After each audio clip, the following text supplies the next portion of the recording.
Okay, welcome everybody. Those of you who have joined us, we're going to wait just a few more minutes to allow folks to settle in and log in, but we'll start in just about one more minute.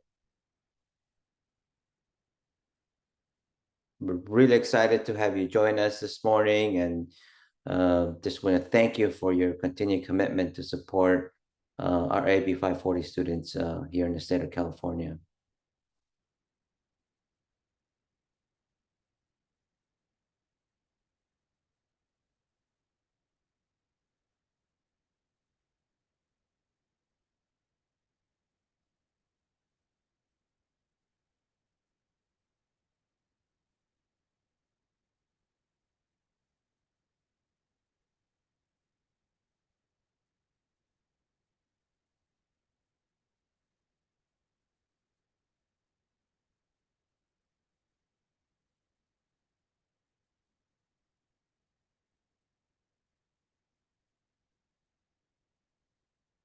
Okay, so we'll go ahead and get started. First, good morning, buenos dias. Thank you very much for joining us today, and for really, I just want to both thank you and commend you for your commitment to support AB 540 students in the state of California, and to really to your overall commitment to increasing and broadening access for all of us students in the Golden State. My name is William Perez. I am a professor of education at Loyola Marymount University in the School of Education. And I currently serve as chair of the Department of Educational Leadership and Administration. And I've been working on this issue for now, this year will be 20 years when I formally began doing this work to support our communities, immigrant and undocumented communities in California. And I want to start with a very brief anecdote. Back in October 2022, I got an email from Nancy Jeditis from Immigrants Rising asking if I would be willing to be part of this effort. And, she didn't have to do a lot of arm twisting to get me to agree, because, this is really my professional passion. But the work entailed a significant number of individuals that we want to recognize at the beginning of our webinar here today. So on the next slide, you will see, first of all, Nancy and myself, but also someone that has been a critical part of the leadership efforts that have brought, important folks together to the table to develop this AB 540 FAQ. Madeline Villanueva is running all the things behind the scenes, so you may not see her much on the screen, but she has been, equally important as Nancy and all the other folks that you'll hear from today in, facilitating the development of this very important tool that from the beginning, we always talked about it being a living document, something that we would create an initial version. And as things changed, policies came online, policies changed, that the document would reflect those changes. But all of that effort requires coordination across the three systems of higher education. So on the next slide, you will see a list of all the individuals that became part of what we call the AB 540 Intersegmental Work Group.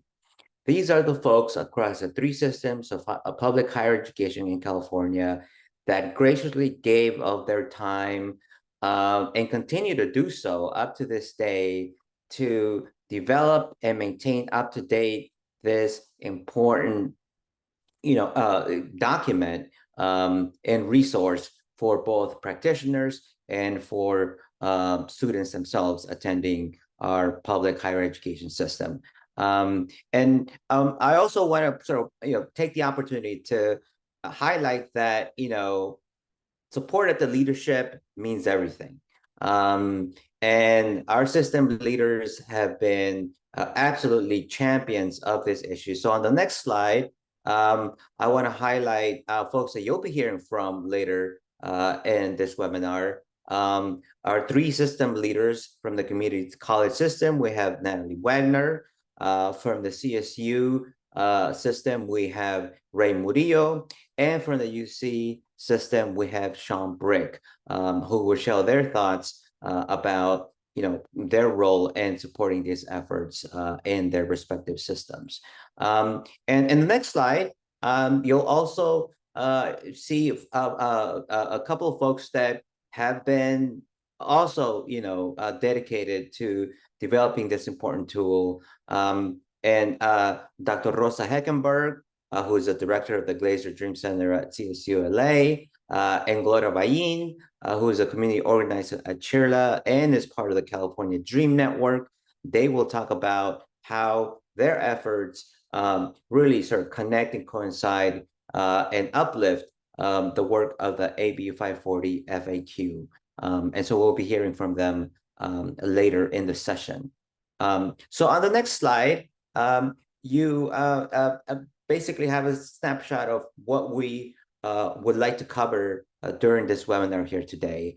And it's really, if you think about it, is we hope that your takeaway is to, recommit yourself, but also, learn ideas about how to make this tool more impactful across all public higher education here in California.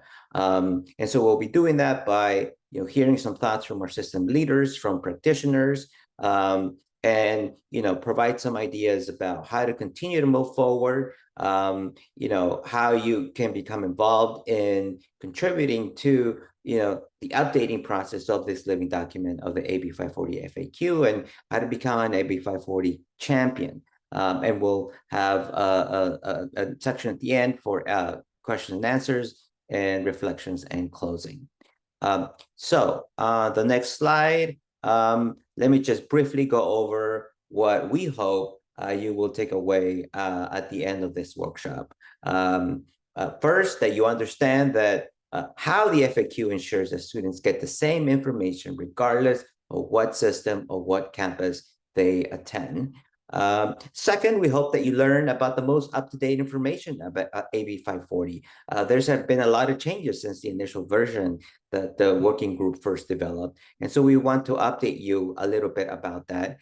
And then we're also going to share some strategies about how to actively implement the FAQ on your campus. And now I'd like to hand it over to my co-chair, Nancy, who will talk to you about our next portion.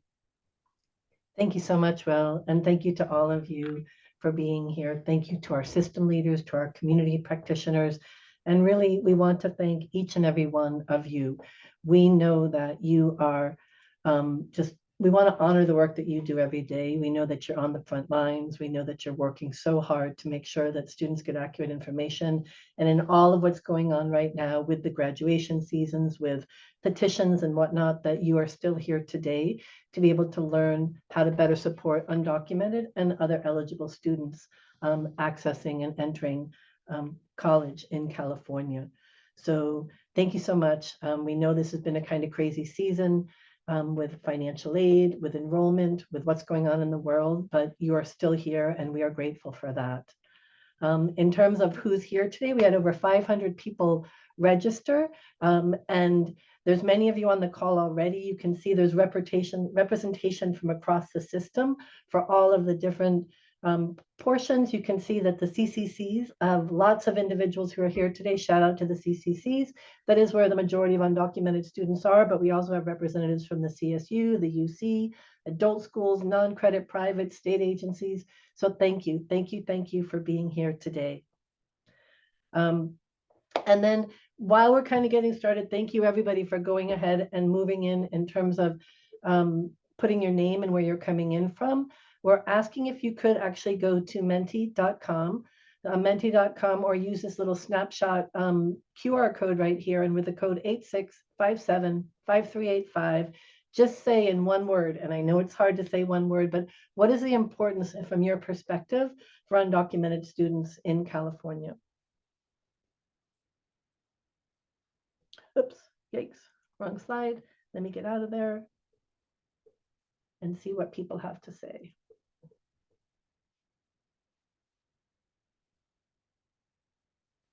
Opportunity, right? Accessibility. It's vital, right? It really is vital for those to be here.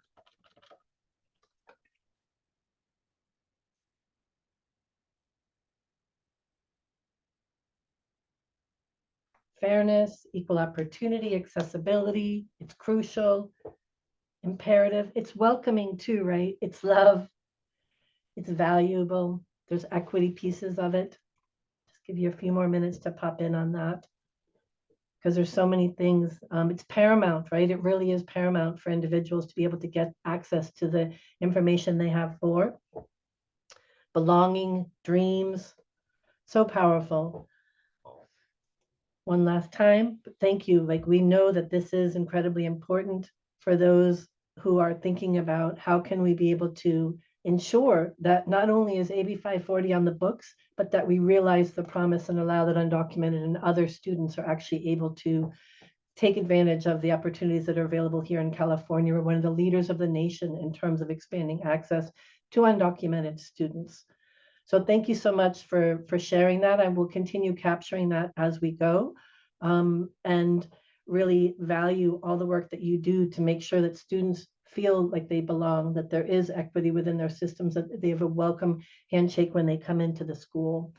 And then just in a quick overview, in terms of what does AB 540 do and how does it open doors? Yes, it exempts students from in-state tuition fees, but it also allows them to get a fee waiver if they meet eligibility for the CSU and the UC. There's resident versus non-resident requirements for specific majors or colleges, can help students in that way, and also provides admissions to EOP or EOPNS. But the other thing that it does is AB 540 is key to receiving state-based financial aid through the California DREAM Act, and can be vital in terms of making sure that students are able to see their awards, but then also that their awards and their scholarships disperse when the time comes and they're in the right number of units and have met all of the requirements.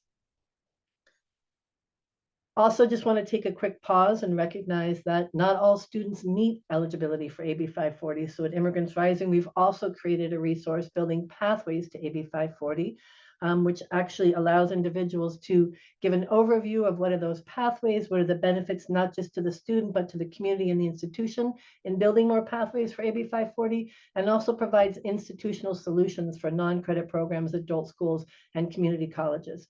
This is not something that we will be going into detail today, but we do want to recognize that while we're ensuring that everybody knows about AB 540, that there are also pathways to AB 540 that we can help elevate.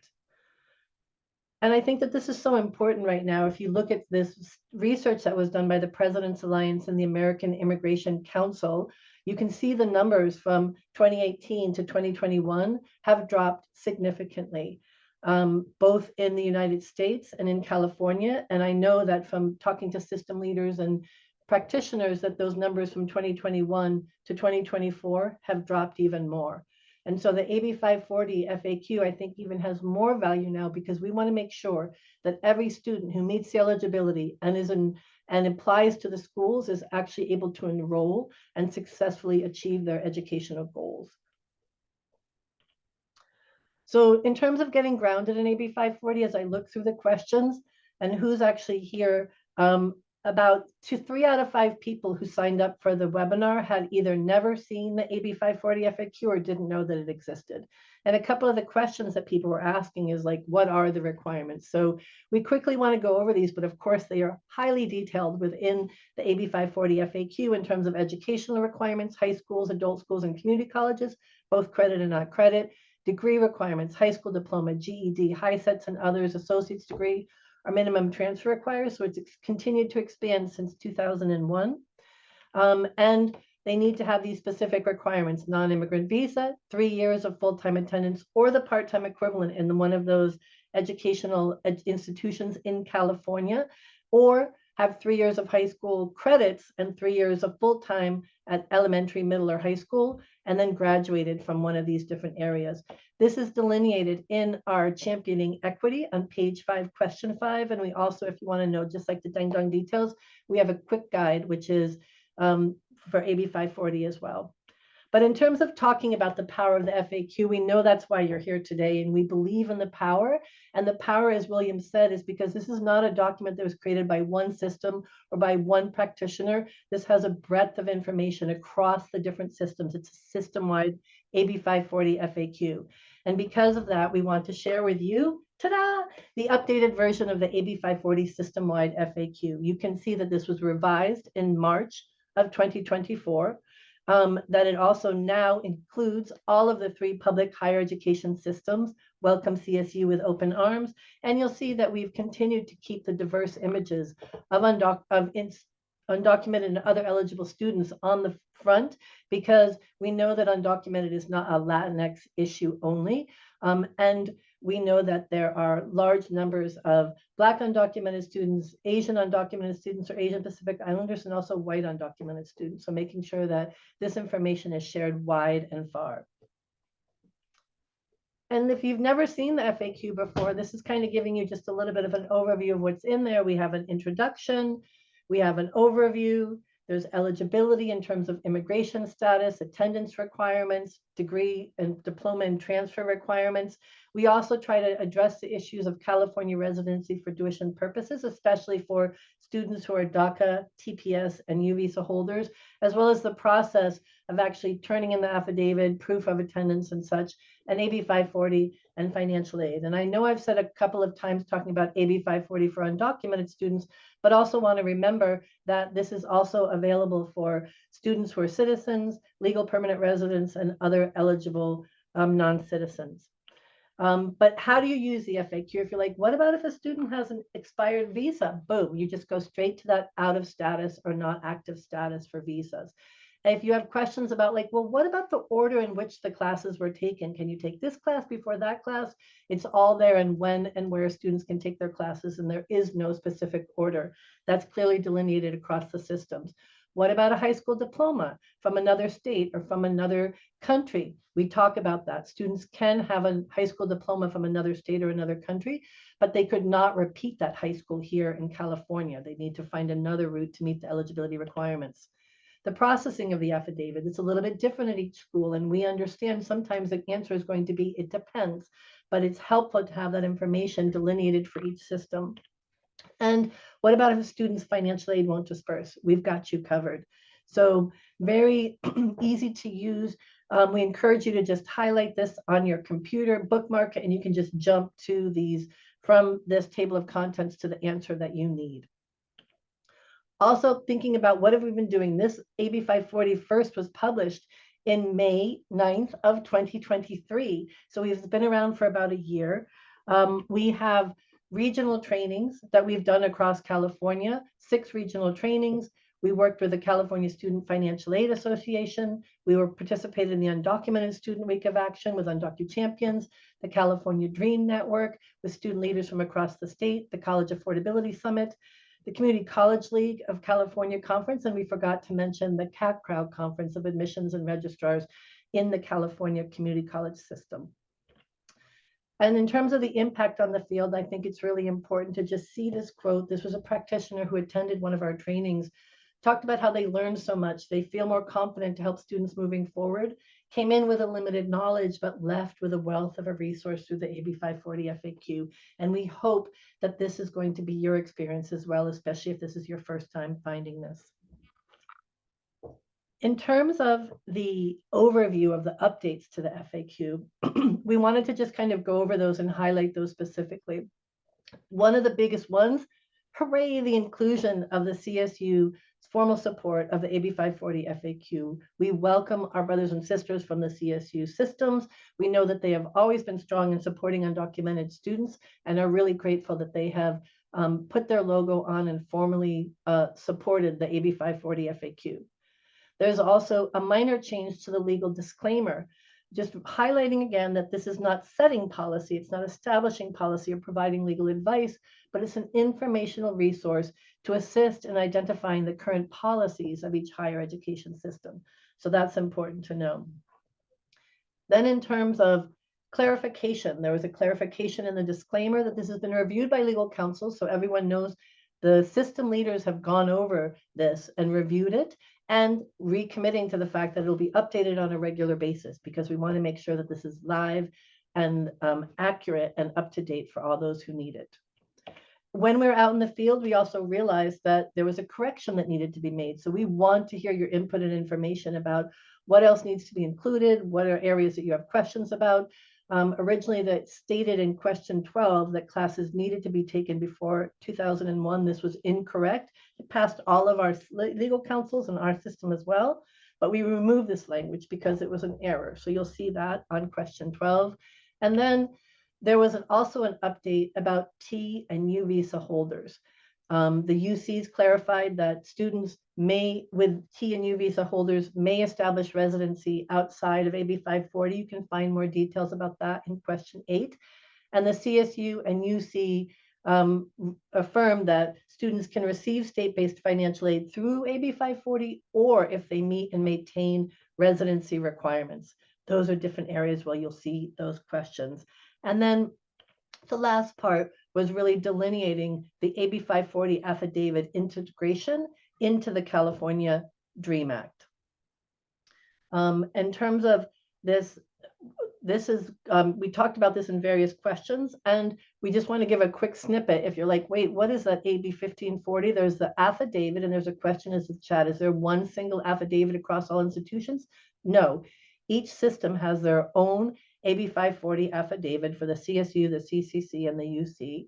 And then there is a new one that's now specifically for, that's going to be added. But the way that it works is there's an AB 540 affidavit that goes to admissions, or, and I apologize that I didn't write this, admissions and records at the community college or the registrar.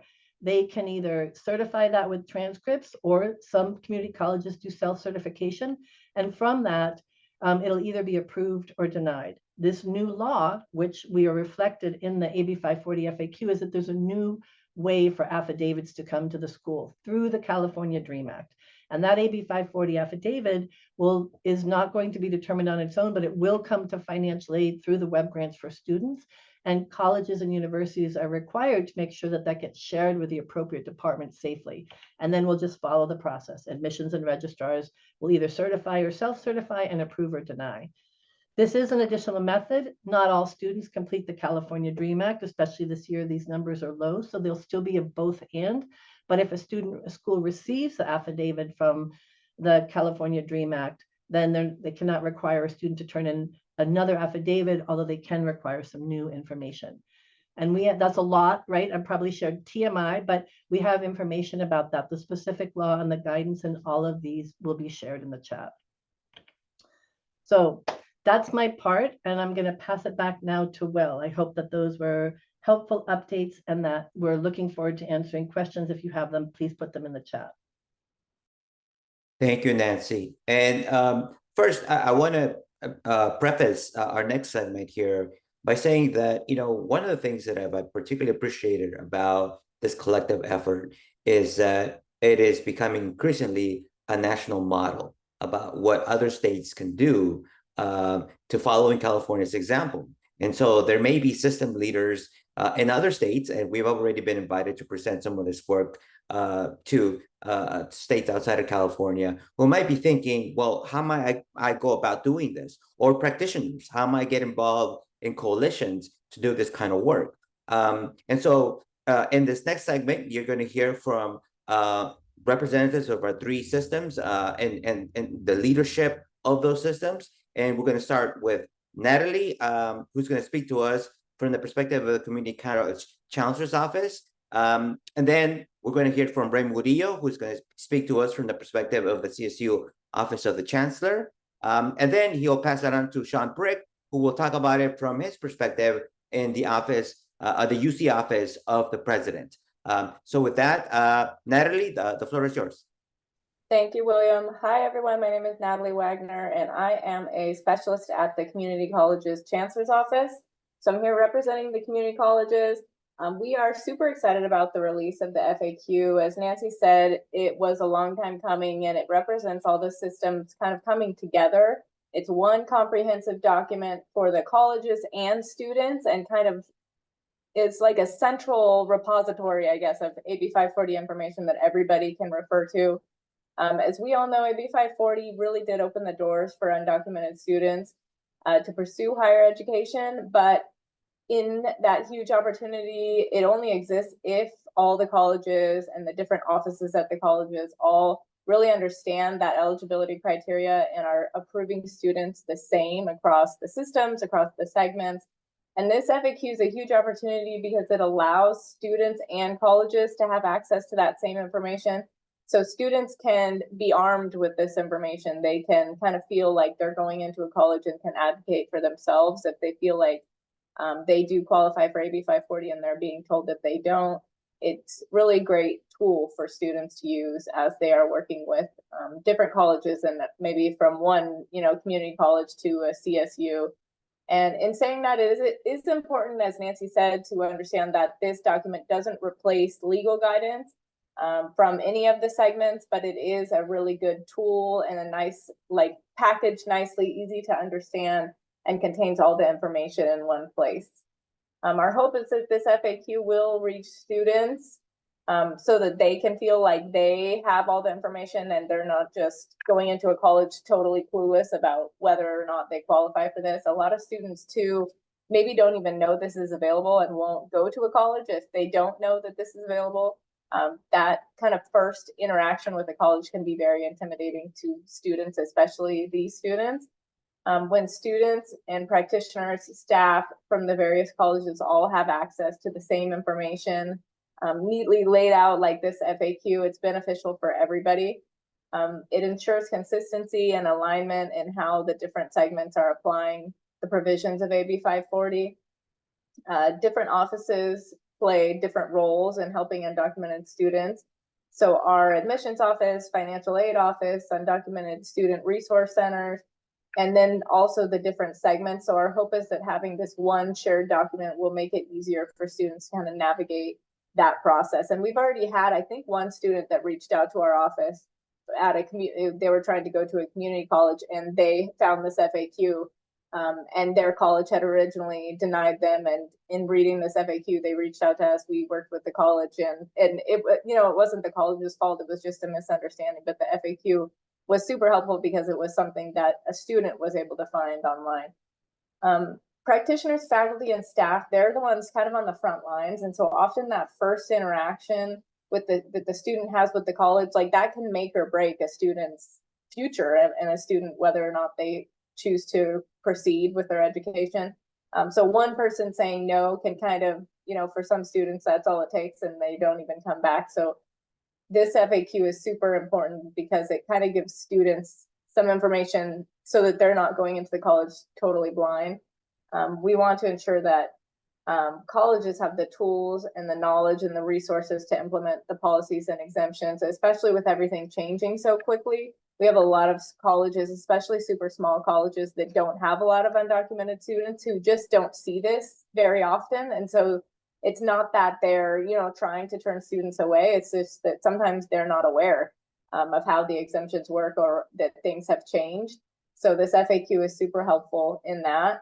We just want to make sure that the true intent of the legislation is met, providing affordable and accessible pathway to higher education for undocumented students. And this FAQ, I think, is integral in doing this and supporting our undocumented students as well as the colleges. So with that, I'm going to pass it over to Ray from the CSU.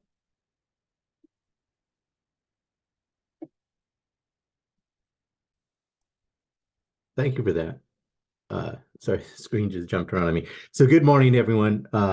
And just as introduction, I serve as the interim Assistant Vice Chancellor for Student Affairs, Equity, and Belonging here at the CSU Office of the Chancellor, which is the central office for the entire system of our campuses. But first, I also want to thank Immigrants Rising, as well as my partner systems, the UCs and the California Community Colleges, for all the work that we've all done, and in particular spearheaded by Immigrants Rising on this FAQ, which is extremely helpful and valuable for students and practitioners alike.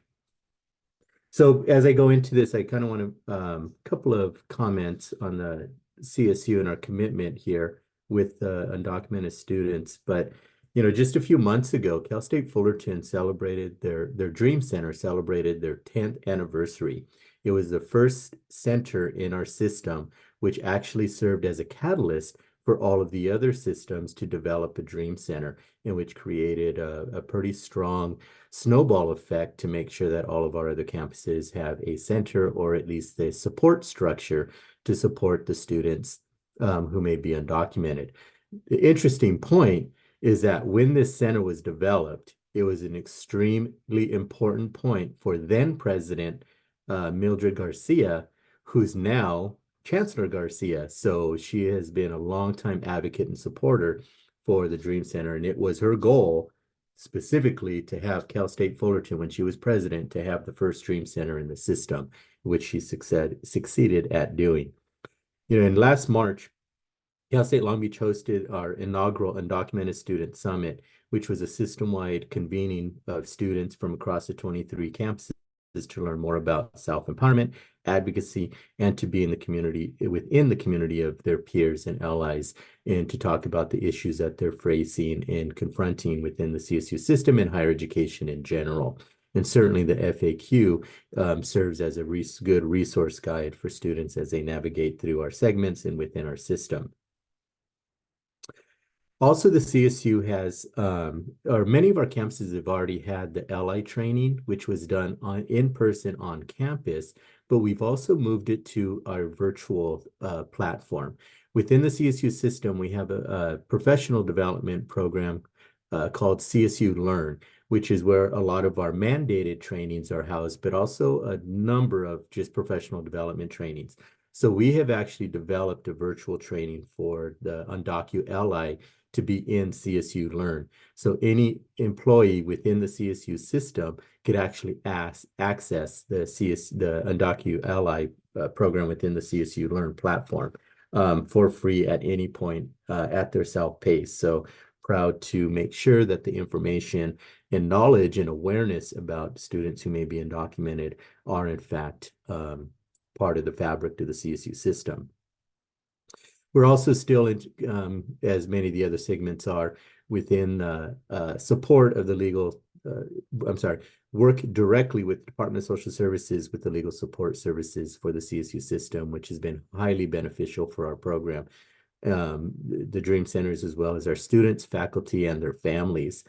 We have I think it was in 23 or the year before, there was over 20,000 individuals who were served by our legal services throughout our system, and 70+% of those were in fact students. The other remaining were family members as well as employees within the CSU system.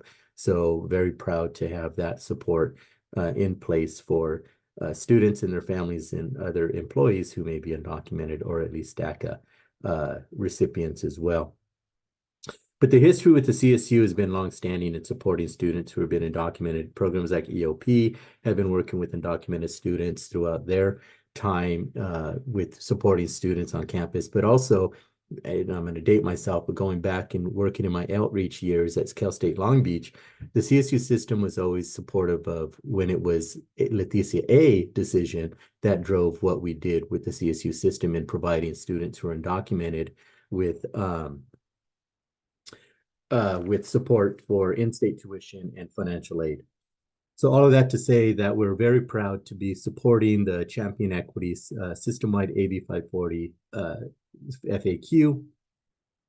As a community college colleague was saying, extremely important document for students to make sure that they're aware, that their parents are aware of what the services are provided, what the requirements are in regards to AB 540, how they qualify for AB 540, and the benefits of AB 540 being classified as such for financial aid, in-state tuition, and so forth.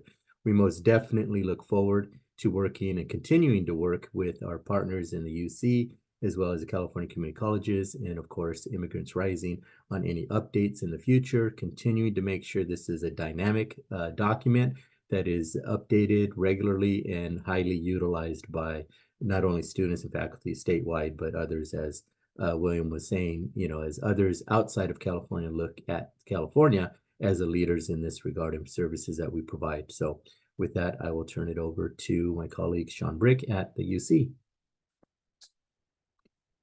Thank you, Ray.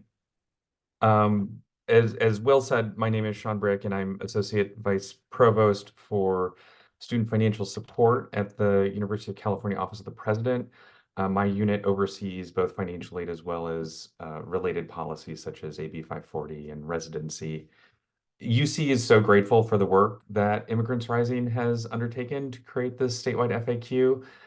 When Nancy approached me 2 years ago about this project, my first thought was, you do not know what you're getting into. But I would say that Will and Nancy really did know what they were getting into, and they approached the project in a very collaborative way that allowed each segment of higher education to come together and to create more transparency for our students. And there are still some policy differences, as Nancy mentioned in her summary, and as you'll see in the FAQs. But I have two observations I'd like to offer. One is that the differences are much smaller than I think the field anticipated. And second, the genius of the approach that Immigrants Rising took is that they focused on getting quality information to students, and that's the bottom line. I also want to just pause for a second and thank our campus registrars and residence deputies who've worked with us to make sure, that we were representing the policies and practices that they undergo. And they do the real work here with to help our undocumented students. Our residency experts already we're meeting on a monthly basis. But the statewide FAQ really helps those conversations within the University of California be grounded in what our sister segments are also doing. I just want to say that I've worked in California higher education for a long time now, and I want to offer just a couple observations from that vantage point. I was working at the Office of the President when AB 540 first went into effect in the early 2000s. And I really feel like we've observed a shift in how we serve our undocumented students. 20 years ago, both the state of California and the University of California, I would say, were pretty risk averse. And the AB 540 law, it was new at that time, and there were several legal challenges to it. Over time, though, I feel like we have really shifted away from that compliance mindset and more towards an equity mindset. As both Natalie and Ray said, our segments have always been committed to serving all Californians, regardless of documentation status, but how we've leveraged that commitment has really changed over time. Not that we are where we need to be yet. We have a lot more that we need to do, but I think there has been progress. For example, every UC campus now has an undocumented student services center, as well as special financial aid programs for those students. Most recently, UC President Drake established a Presidential Experiential Learning Fellowship for our undocumented students without work authorization as a way to provide them with professional training and academic learning. My point is not so much to pat ourselves on the back. As I said, I think we have more work to do. But it's just to acknowledge that changes like this and changes like moving towards a more transparent set of FAQs requires both institutions that are open to change as well as advocacy. But one of those comes first, and I would say without the activism from our students and their communities, and without the leadership from folks like Nancy and Will, without Immigrants Rising, we wouldn't be where we are today. So a big shout out to all of the student advocates and all of the folks who've worked towards this goal. So on behalf of the University of California and President Drake, I want to thank Immigrants Rising for your leadership on this. And I'll turn it back over to you, Will.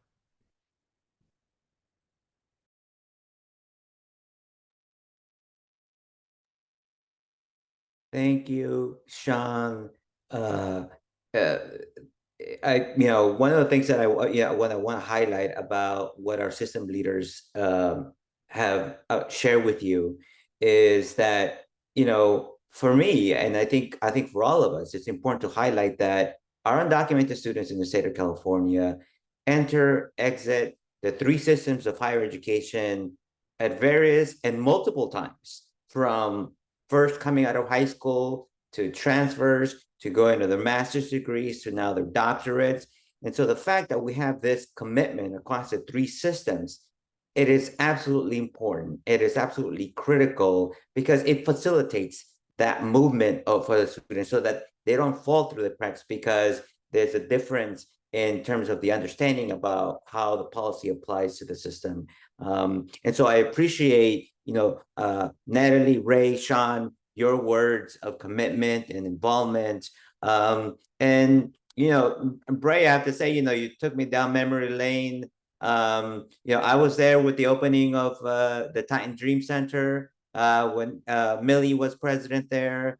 I was part of President Napolitano, who established the first statewide network, a task force that eventually led to the UC Dream Centers that are now in place.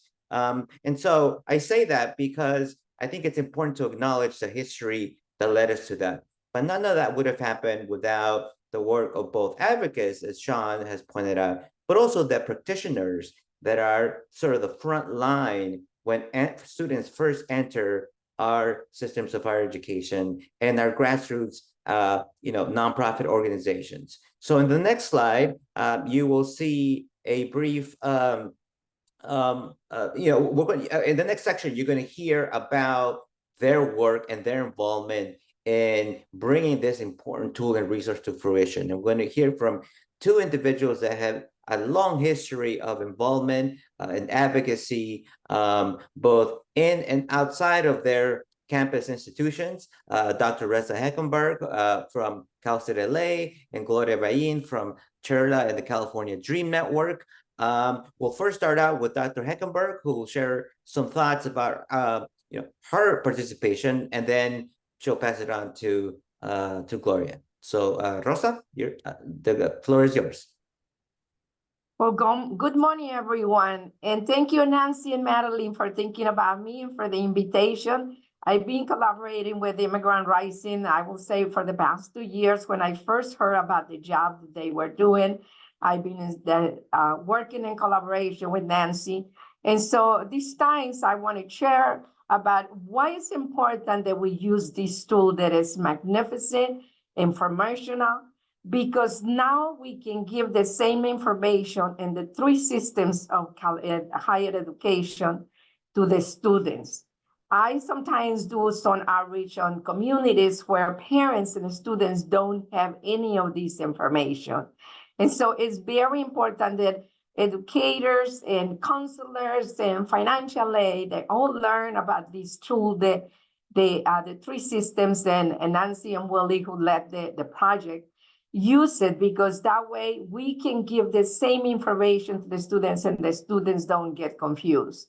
So as an advocate for undocumented students for the past year, I started in 2009 when I was in my master program, and I first heard about AB 540 students, and it was like an instant falling in love with this population of the students. And my dissertation and my doctoral degree, I did it on that group of population. I was at Cal State Fullerton when the first Dream Center opened up, also when Chancellor Garcia was our president.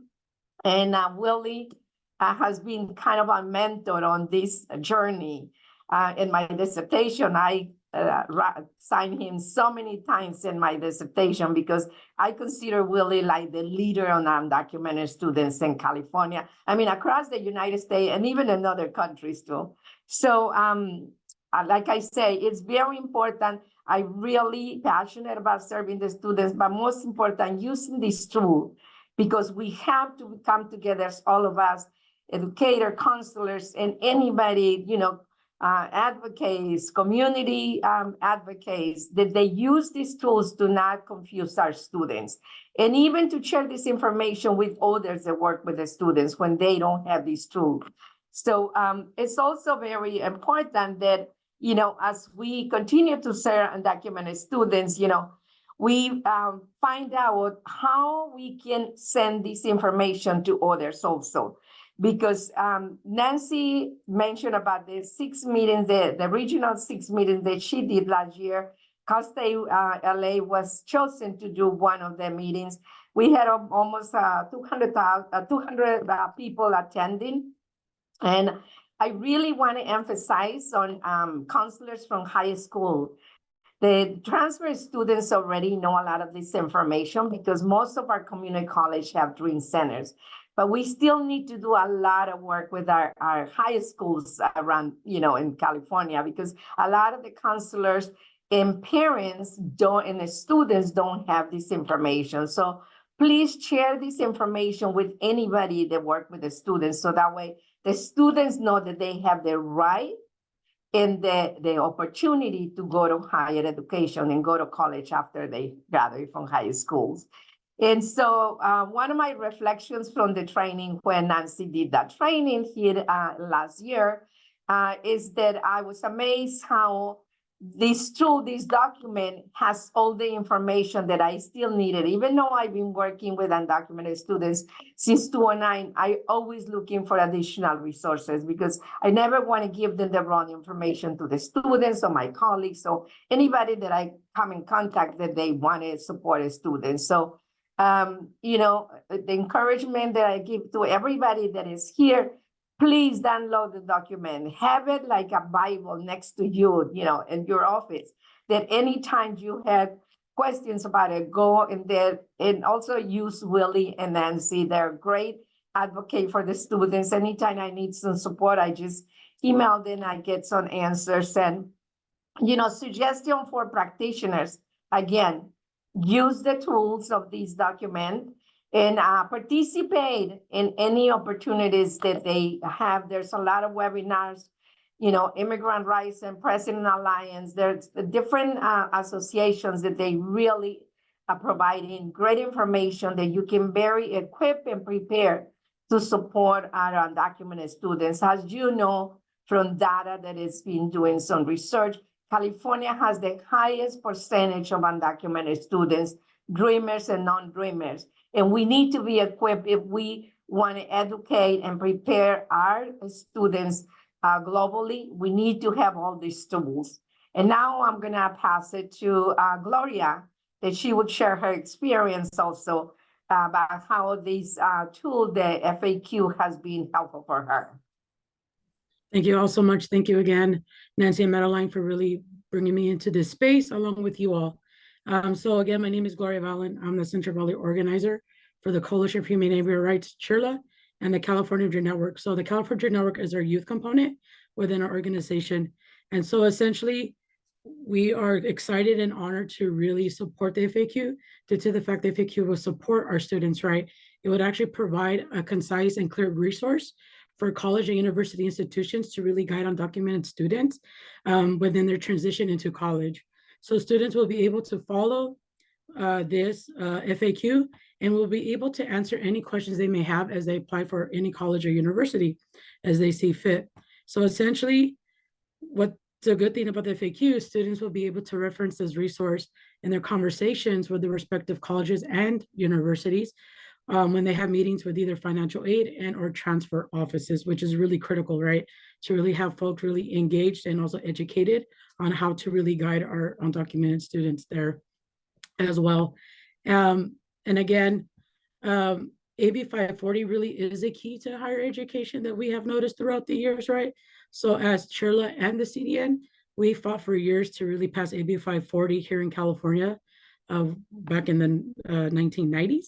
Right, undocumented high school students at that time were actually labeled and charged as international students. So that meaning that they would have to pay international tuition in order to attend college. So by passing AB 540, it really gave students the opportunity to be recognized as California residents, since many of them have been living in California most of their lives, right? Therefore, with AB 540, they were able to be charged in-state tuition, meaning that those costs actually went down a lot more. This really opened up higher education to many undocumented students and served as a start to continue to fight for other resources for folks, right?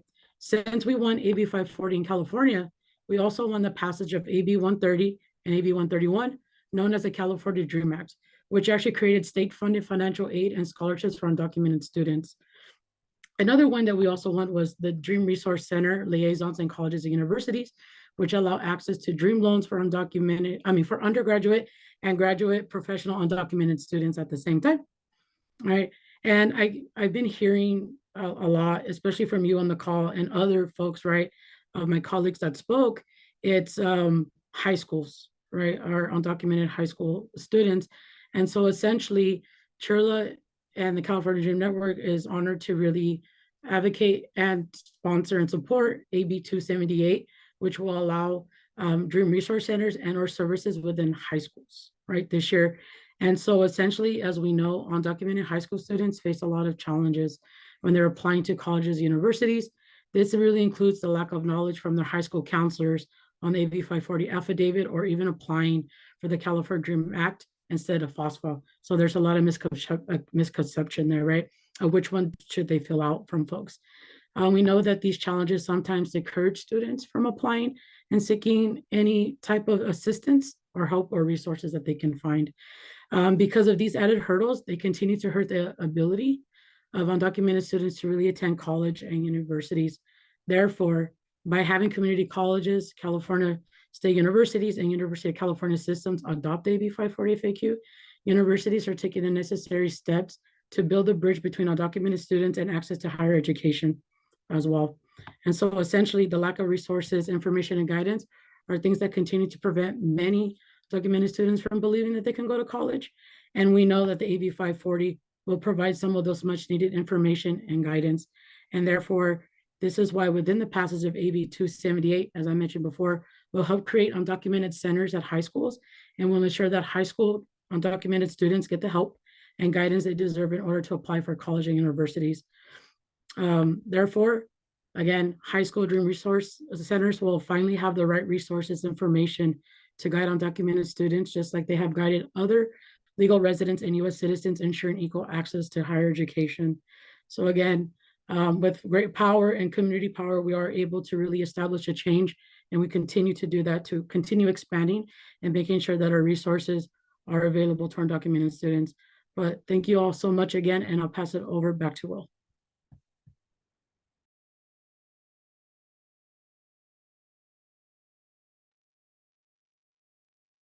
Thank you so much for that, Gloria.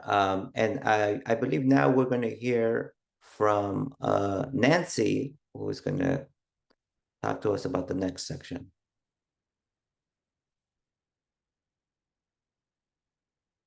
Thank you, Will, and just thank you to everybody, all of our system leaders, all of our practitioners. Thank you to Rosa, to Gloria. Really appreciate the support of CHIRLA and of all of the system leaders, the long history that each of them mentioned in terms of the work that they've been doing to not only support the AB 540 FAQ and use the AB 540 FAQ, but to support undocumented students for a long, long history here in California. We're so excited. There's been a lot of questions in the chat. We're going to answer a couple of those in a minute, but I did want to just take a few more moments and think about how are there other ways that you can continue to become a champion for AB 540. We are really excited that this new resource is available and published, and we're hoping that some of the ways that you can actively implement the FAQ on your campus or within your organization is to keep it accessible. As Rosa said, keep it bookmarked, download it as a PDF, print it, make it available. We love that sort of jumping guide that allows you to go from the table of contents exactly to the answer that you want and to come back. We also hope that you share this resource with key departments, with student groups, with feeder schools and partner organizations. It really is going to touch multiple individuals. It's going to touch adult schools, high schools, non-credit programs, credit programs, people who are just kind of coming in and recent arrivals. There is a section within the area specifically for non-credit and adult schools and the 420 hours that they need or how they can work on accomplishing that. We also hope that you're able to use the AB 540 FAQ in your staff onboardings and trainings, and make sure that it's linked on your student services website. I heard Ray talk about that great training resource that they have. I believe that the FAQ is within that. How can we incorporate the resources that we're already using to train our staff and add this as an additional tool to make sure that everybody has information, not just for their school, but to have some idea of what's going on across other systems to help guide people when the information is necessary. Always recognizing that the experts are those within the campus, but the guidance we can provide on the way can be super helpful and really incorporated into orientations for first-time students and for dual enrolled students, because there's a growing population of students who are dually enrolled. Just recognizing that this really is a part for everyone to play, right? Like, we have to be the change that we want to see in the world. All of us support undocumented and other eligible AB 540 students, and recognize that there's a lot of work to do to keep it going, and to understand that we have, it's not just an admissions issue, it's not just financial aid's now in the game with the new AB 540 affidavit coming in through 1540, EOP, EOPNS, the bursar, cashiers, outreach, right? Who's talking about this information for AB 540 within your school? They should have that information as well. So just wanting to make sure that you can think about the steps to not only use FAQ yourself, but integrate it, each one teach one, and to really spread that on beyond. And so we only have a few minutes for questions. I did want to address a couple of the different questions that came into the chat. In terms of the one that I see the most is asking questions about visas and expired visas. We do have a section that's specifically in there around expired visas, students who have active visas right now that are immigrant visas, non-immigrant visas are not able to have AB 540. If those were to lapse, there would be a lot of consequences for that, but there's information about the FAQ. We also got a question around adult schools and non-credit programs. It breaks down what is the specifics of the 420 hours, how can individuals, do the math to be able to combine their non-credit hours, their credit hours, individuals going through dual enrollment. All of those pieces are addressed. Concurrent enrollment are part of this. And I think that there was also some questions about AB 1540, right? This new law that's coming down the pike in terms of integrating the affidavit into the California DREAM Act. There's an AB 540 report that CSAC is going to be sending out to the colleges and universities. I think with all of the craziness around the FAFSA and mixed status family FAFSAs and such, there's been a little bit of a delay in those coming. And we know that not all of they're working on incorporating more of the elements that are needed into the affidavit so that it mirrors the affidavits that the schools use right now. Madeline, are there any other questions that we missed? And I want to let you know that we will be taking the questions that we have and including that in the follow-up resource that we send to you of the email with the recording, the slide deck, the FAQ, of course. But Matt, anything else we should be saying? No, I think that's it. There was also just a question to clarify for students who graduate from high school early, basically, and might not have the 3 years, but have 2 years of high school and want to attend community college. I'm wondering if you want to quickly. Yeah. So until a student actually has 3 years of full-time attendance or the part-time equivalent, unless they already got their high school diploma and graduated early and had some pulling up from elementary or middle school, if they only had 2 years when they graduate and they're just getting here, the best route would probably be non-credit classes, which are free, adult school classes, which are free, and they could get up to their 420 hours or what was necessary to round out the 3 years. There's also some programs on that Building Pathways resource that we mentioned that talk about schools that offer opportunities to be able to pay less than, if you're taking 6 units or less, opportunities for them, or to do dual enrollment. So I definitely check out that Building Pathways piece. I know that there's more questions that we probably still have to answer, but we are coming up on the hour. And I wanted to make sure that we shared the contact information. Well, one, make sure that you download that AB 540 FAQ if you haven't already. And two, you can reach out for support. These are supports from Will and myself, as well as the amazing leaders that we had from the CCC Office of the Chancellor, the CSU Chancellor's Office, and the UC Office of the President, and also information and contact information if you'd like to reach out specifically to Dr. Rosa Heckenberg from the CSU Los Angeles Dream Center, or Gloria Vallin from the California Dream Network and CHIRLA. I want to give another big shout out to CHIRLA for all of their work all along the way to help support undocumented students and advocate for immigrant communities, and also for their work to help support the passage of the AB 540 FAQ within the CSU. And we're all looking forward to the Dream Resource Centers at the high schools. We know that will be a valuable piece. So thank you to everyone for coming today. Thank you to our amazing presenters. Thank you to Will and the entire intersegmental work group team today. And thanks to Madeline and Masir behind the scenes, just holding it down on the chat. So we look forward to talking to you soon, and use the FAQ, become an AB 540 champion today. Hope you're well. Thank you all.